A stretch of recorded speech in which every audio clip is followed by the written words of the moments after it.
really appreciate you coming on. To give you some background, a few months ago, I was on a podcast that Tieran is on very frequently. He asked me to come on as a guest, and we are returning the favor because we provided some analysis on some German politics, which is Tieran's expertise. And we were told, you're wrong. And we love nothing more than providing the correct information because, as we like to say, the truth matters. And Tieran, with that introduction, how has Germany's position evolved on providing military aid to Ukraine over the last almost 14 months now? I'm going to take you back a little bit further, much further than that. The German policy towards Russia evolved, of course, after World War II. To begin with, it was very close to the U.S. position. And in the late 60s, early 70s, there was a chancellor named Willy Brandt from the SPD. And he was the first chancellor from the SPD after the war. And he had been mayor of Berlin prior and seems to have had some connections with the Russians while he was mayor. If you look at the pictures of Kennedy's speech, the Ich bin ein Berliner speech, Brandt is standing next to him. He started what they called Ostpolitik. This Eastern policy towards the East essentially traded security and an ability for East and West Germany to mostly, have the people go back and forth. That was the main idea. But in the background was the West Germany was helping Russia to build pipelines and was also going to get gas. That started that early. It brought a certain amount of a relaxation of the tensions between East Germany and West Germany. And that, of course, was a big plus for the SPD, the Social Democratic Party. And that, and of course, the anti-war pacifism after World War II that was growing is in the background of the German psyche. And it's especially in the background of the Social Democratic Party. You've got that going on in the West German psyche. And this idea of trade equals integration. In German, it's Wandel durch Handel. There would be change in the policy of a country like Russia through trade. But it's not just a German idea. This is sure. in all of the West. The more integrated our economies are, the more peace there's going to be. What happened was when 2014, when the first invasion of Donbass, destabilization of the area and support for the separatist movement, Germany saw it as a wake-up call. I can tell you the military started to reorient, that the policy of stabilization operations, peacekeeping operations, they realized they had to change this. A combat situation was on the horizon. Some structural changes, maybe psychological changes, but truly changing the military around that had not taken foot. I think that's the background. Looking at that, you've got in February 2022, with the full-scale invasion, Scholz, the Chancellor of Germany, giving a speech in the Bundestag, the German parliament, that was quite amazing. I was very surprised by that speech. He used the word Zeitenwende, which we would say is like a historical change or a sea change. And he announced the 100 billion euro package for the armed forces, the Bundeswehr. Since then, there was, I want to say, it didn't really feel like it was understood by everybody. In the philosophy and the thinking, the idea that pacifism could be appeasement, I think that reached a lot of people, but not all people. The SPD, the Social Democratic Party, had internal conflicts. In the governing coalition, you have the Liberal Democrats or the Free Democrats, the FDP, which is a business-friendly liberal party, sort of close to, from a German perspective, libertarian, but far less radical. And then the Greens. And interestingly enough, the Green Party, the pacifist party through the 80s and 90s, of course, they were in power when Kosovo happened, and they backed Kosovo. They also have sort of a pragmatic wing and a more ideological wing, but the pragmatic wing is fully in charge right now in terms of Ukraine. They were 80% of the party or something like that is behind supporting Ukraine, showing or giving Russia a clear signal. The FDP has always been fairly I don't want to say pro-military, but they want to support the military. The real conflict has been in the SPD, which also gets a lot of support from the East, former Eastern Germany. This is an interesting thing that's been going on here.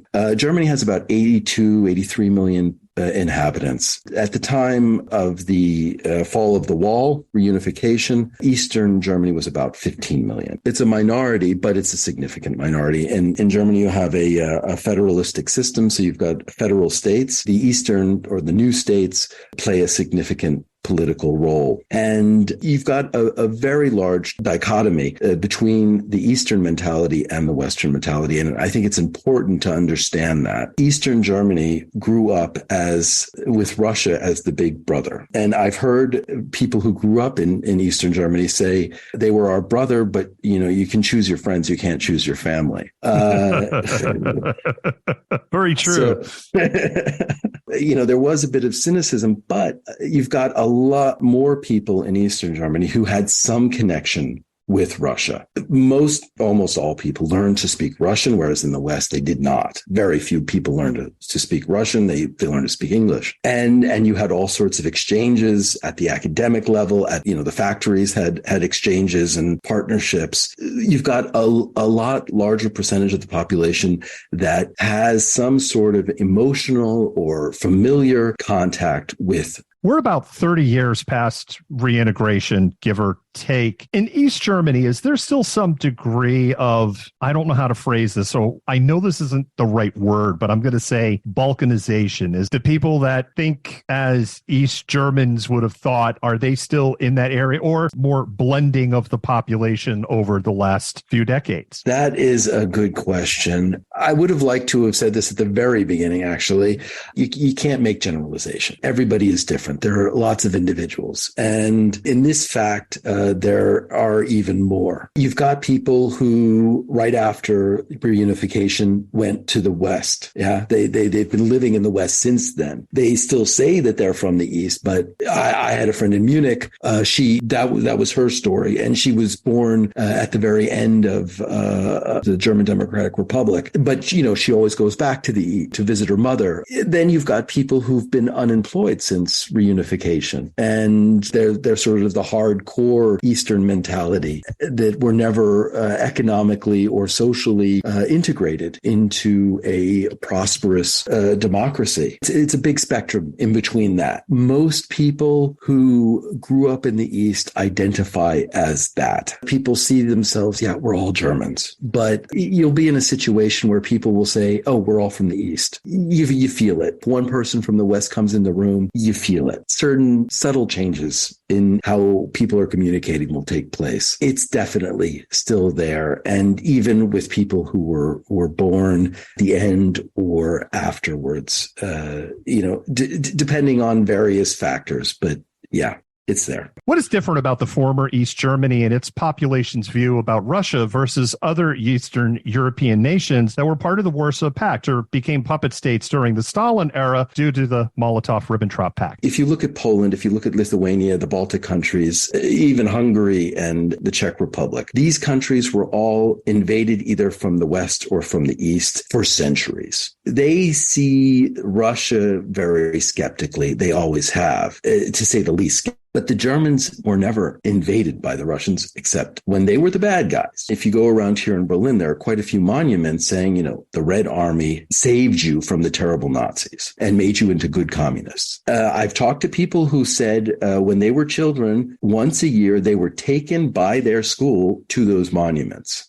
It was really I would say it was propaganda. This is the message that the Soviet Union wanted the East Germans to have. Of course, some of the people are going to see that a little bit skeptically or very skeptically, but it's an underlying feeling. The Russians came and saved us. That's a special thing for East Germany. That's not something that Poland feels. That's not something that Hungary feels, or the Czech Republic or Slovakia. All of these countries became politically dependent after, the Soviet Union fell apart. Germany didn't. East Germany was taken over by West Germany. How were the 90s viewed? For a lot of East Germans or people who grew up in the German Democratic Republic, there's a feeling that the 90s were a very uncertain time period, at least, if not a bad time period. Things did not get better right away. Things got worse. If you've been raised in an environment where capitalism is bad, and then you get capitalism, and then it doesn't work out very well,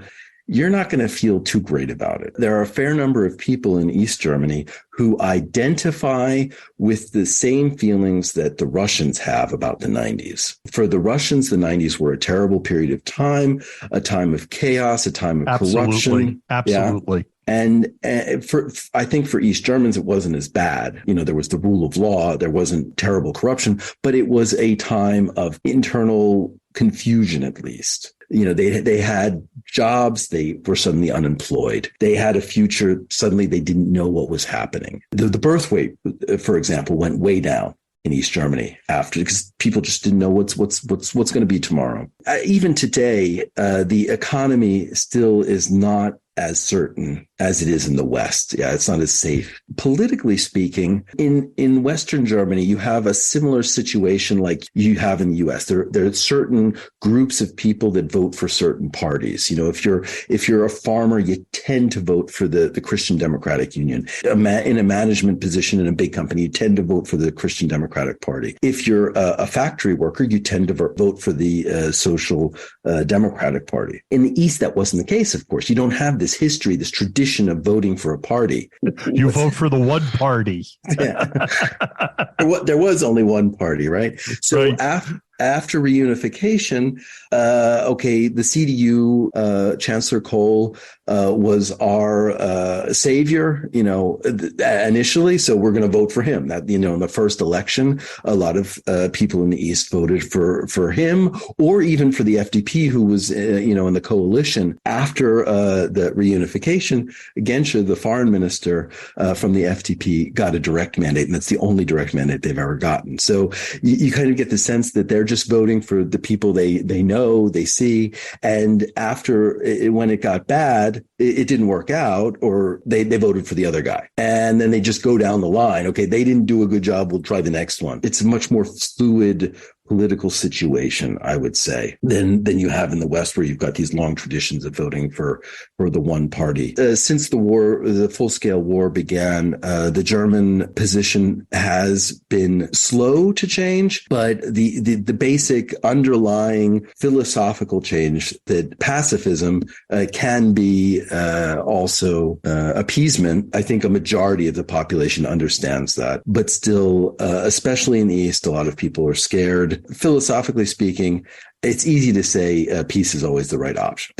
I think that's the easy fallacy that is made here. It's difficult to say, when is it right to fight? I want to go back, Tieran, to something that you said at the start of our conversation. Germany's completing its reconstruction phase from World War II. They've done just this miraculous job. And you were talking about how trade was going on between the Eastern Bloc and Russia, aka the Soviet Union, and West Germany. Part of that trade was natural gas and oil and refined oil products. There are people who say that part of the rebirth of Germany's economy and its export economy was due to cheap Russian natural gas and oil products. Yeah, I've heard this argument made quite a few times by economists, and also here in Germany in the media, you hear that coming more from the companies themselves, especially at the time when the gas prices and energy prices were skyrocketing, 9 months ago. I think there's an argument to be made that German economic advantage worldwide is based on cheap energy. However, my personal feeling is the reason for the German economic miracle post-war is not because their products are cheap. You buy a German car not because it's cheap. You buy it because it's well made, because it's well engineered. And I think that's what Germans do well. Capital is education and training, job training and organization. I think with marginally higher energy prices, as long as it's marginally higher, if it's not dramatically higher, I think the German economy should be able to do okay in general. There are some areas, for example, BASF, the chemical and pharmaceutical giant, has said they need to go to China to produce. And there's a lot of, why China exactly? Obviously, the labor costs in China are lower. And that's an industry that doesn't just use gas for energy. They use it as a raw material to make products, right? In those areas, it's a bigger factor than just as energy. And I have to say, for a lot of people in Germany, when Trump and even before Trump, people were saying you need to get off of Russian gas. Germans were saying, wait a second,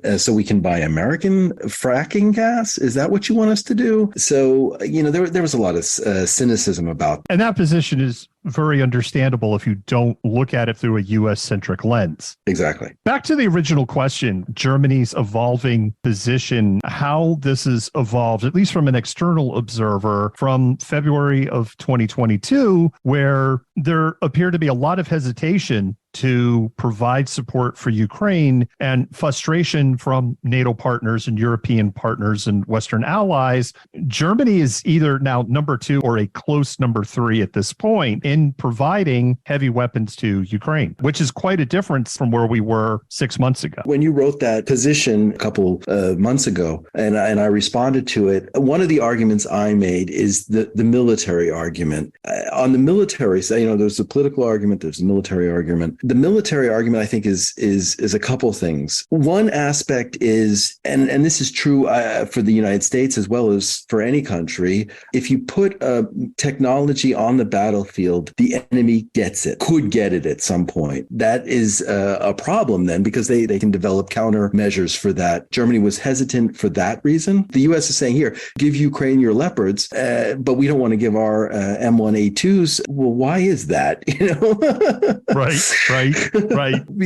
So your M1A2s aren't going to be, taken apart, and if the enemy gets them in their hands, but the Leopards, so you're going to have to make a new generation of main battle tanks or the other things. So the willingness to give the old technologies was there, but the newer technologies were not. We've seen this concern with the United States. Back over the summer, they were going to provide MQ-9 Reapers to Ukraine. And then someone in the Pentagon said, not so fast. We don't want that technology falling into the hands of the Russians. In the case of the MQ-9 Reaper, Russia already shot one down in Syria, and they already got their hands on one. It's an interesting POV point of view, not just from Germany, but we're seeing this from other countries that are allied with Ukraine. And the other issue for Germany is, we haven't talked about this that much, because Germany has been very pacifistic, and we thought that, the reunification was going to be the end of history. They took advantage of the peace dividend, as we call it, right? The German military has been underfunded for 30 years, massively underfunded. In the case of a full-scale Article 5 NATO involvement, Germany would have trouble providing the commitments that it's made to NATO. And even in peacetime commitments, they have trouble getting enough hardware on the battlefield. And this is something that we've seen not just with Germany. We saw this with other countries. You have Spain as a great example. It's like, hey, we got over 300 Leopard tanks. We got over 100 in storage. We could just hand them over. They go to how many of them are working? Yeah, they go to look at them, and they're no better shape than if they had been stored in Eastern Russia outside for the last 30 years. Germany is certainly not the only NATO alliance country, European country, that with the fall of the Soviet Union and the dissolving of the Warsaw Pact nations and Glasnost to go, Well, I guess we do not have to worry about large-scale war on the European continent ever again. And there's another issue that we're all pretty aware of: the Gepard, which is cheetah in German, the anti-aircraft self-propelled artillery tank or vehicle. It shoots 1,000 rounds a minute, and I think they had 60,000 rounds of ammunition. What does that last? A minute? Yeah. There's just not the industry there to produce the amount of ammunition that needs to be produced, and that's a big problem. I think that's the biggest problem that Ukraine's having. It's not just getting the vehicles there. You need to have something to fire. I don't want to move too far away because the topic is German politics. One of the things you and I were talking about before we started recording, how NATO has equipped itself not to fight a artillery and tank oriented war if NATO were to engage in a large scale war. They rely more on air power, on standoff weapons, on cruise missiles, on precision strike, firing ridiculous amounts of artillery day after day after day in some places where the front has been frozen for almost a year, like we see in some places. Zaporizhia area is a great example. The production capacity, not just for Germany and not just for,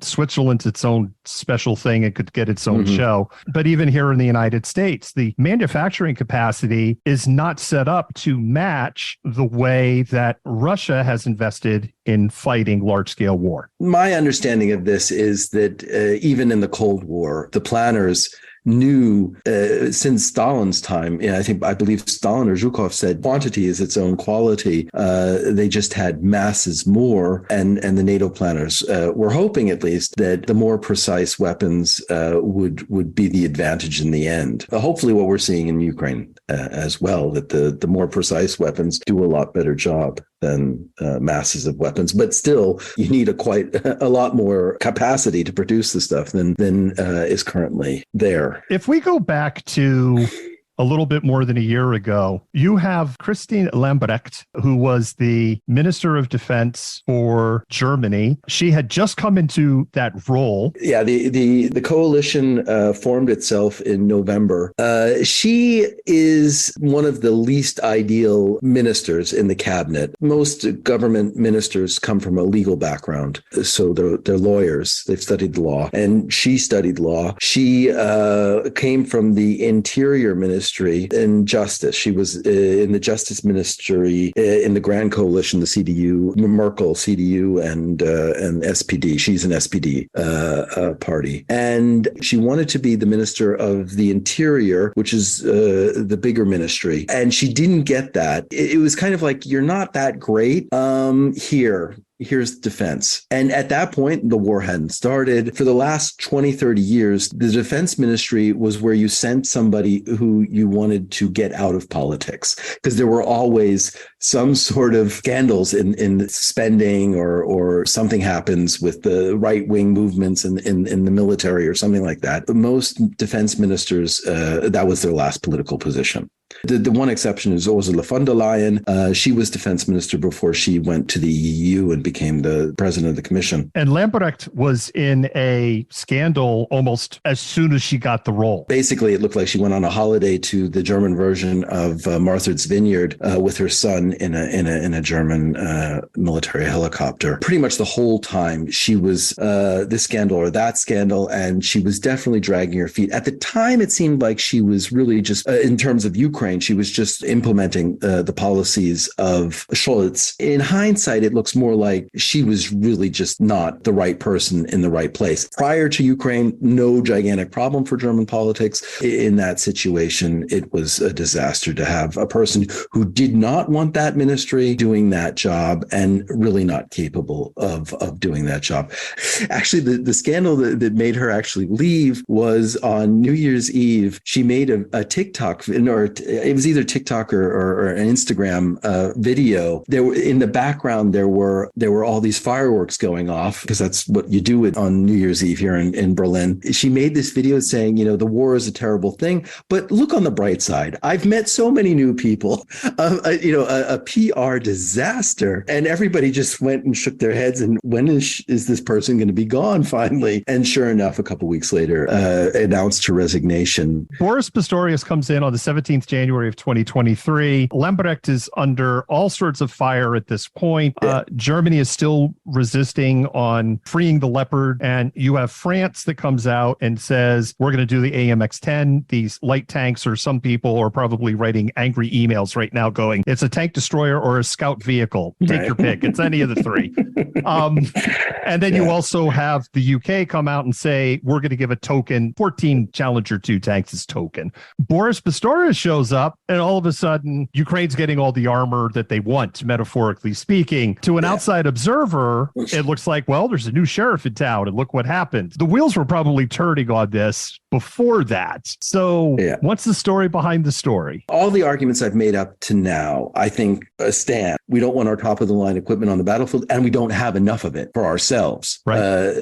I think that was also a big part of it. So I think there were a lot of inhibitions to sending them. But the big difference between Pistorius and Lambrecht is that he wanted to get stuff done. He came into the job knowing what his job was. He was a federal state interior minister, which means essentially the chief of police for a state. So that's a big ministry. So he had a lot of experience as a minister running a big ministry. He did do his, he was a conscript in 1980 or something like that. At least he has that little bit of military experience. He seems to be a good operator. He seems to be able to get people in positions that do a good job. The equivalent of the Joint Chiefs of Staff was replaced. And that was an interesting choice. They took a person who was liaison during the COVID. The German Bundeswehr, the German armed forces, had a fairly large role to play in the anti-COVID measures, getting people vaccinated. And so he was on the task force that was in the chancellery for that purpose. So he was known to the chancellor as well. And so that seems to have been probably supported by Scholz, not just Pistorius. The other major issue in Germany is the Office for Armaments. There's a federal office that takes procurement of weapon systems and development of weapon systems. And that's sort of a typical thing. Germany is, in times of peace, the enemy becomes the administration. And that was definitely the case at that agency, that just the amount of bureaucracy made it very difficult for weapon systems to be developed in a timely manner and in a manner that was actually good for the battlefield. The typical example is the Eurofighter. In Germany, it's called the Eurofighter, and in the UK, it's called the Tornado. Wait, no, not the. Am I right? The Typhoon. Typhoon. Yeah, yep. Right. The Tornado is the old plane. The Typhoon was started in 1990. They wanted to make a dogfighter. As the 90s and the 2000s were developing, it still hadn't been finished and actually flying. People rotated into these positions and come up with new ideas. Actually, we need this. And this is typical. These projects just went for too long, too many cooks, destroying the stew. We'll see if he's able to get that agency under control and able to produce weapon systems at a better rate. Something that Russian President Vladimir Putin has written and talked about and stated going back more than a decade is his desire to restore the boundaries of the Soviet Union. And when people think of, say, the boundaries of the Soviet Union, of East Germany becomes a part of that. His vision goes further. He wants to go to the Tsarist era, chunks of Finland and Sweden and a little slice of Norway up on the top. Has the concern elevated in Germany from the Merkel era on the validity of his spoken and written goals and the legacy that he wants to leave behind, in his mind, viewing himself almost as a modern interpretation of a czar? My question is, has there been an evolving thought among the German people? All right, let's say Ukraine loses. Putin has made it very, very clear he's not stopping at the border of Ukraine. You've talked a lot about this pacifism movement and the dichotomy of pacifism equals peace, but pacifism can also be tantamount to complicity. Chamberlain. Peace and take Czechoslovakia. He says he just wants Czechoslovakia. It's all good. So I guess it really comes down to it. Has there been a wake-up call? My perspective on this is Merkel is a special candidate. I think she was following the policies that had worked for decades. And to now, she personally hasn't really said she made a big mistake. Generally speaking, in Germany, the federal president, who was her a foreign minister. The German system has a chancellor who's like the prime minister, and it has the federal president who's the head of state, sort of like the king, but he's elected, of course. But he plays a purely ceremonial role. But he was prior the foreign minister under Merkel and was really the architect of the Wandel durch Handel of the 2010s, let's say. Trade with hoping that Russia will someday come to its senses and be a peaceful partner. He said this was a mistake. I think in general, not everybody's like you and me following the news daily and trying to figure out exactly what's going on and how much battle damage has been done and where is the line of combat. A lot of people are sticking their heads in the sand and hoping that it's going to go away. I think the majority of the population does not like seeing the news and seeing war in the news every day. I think for a lot of these people, there is sort of just a general fear and hope that he's not as crazy as he seems to be. And they're just going to leave it at that. I think for the political class, for the people who are involved in politics, I think when you see these, this television show with Soloviev, 60 Minutes, the pundit. For our American audience, what we're talking about is on Russia One. It's not like the United States news program of 60 Minutes. I'm not picking on Fox News, but it's the closest corollary that I think a lot of our audience have in their head. Because if I say Newsmax or OAN, significant chunk of our audience, who are you talking about? But everybody knows Tucker Carlson and Fox News. So it's like Fox News, but worse. Yeah, somewhere between propaganda and I think it's propaganda. But they do sometimes have open discussions on the stage there where people say things that aren't completely in line with the Kremlin line. On that show, they make relatively frequent threats to Germany directly. We're going to take Berlin back again. I think in the political class in Germany, I don't think they believe those threats, but the idea that Russia is going to keep going is, if they're successful,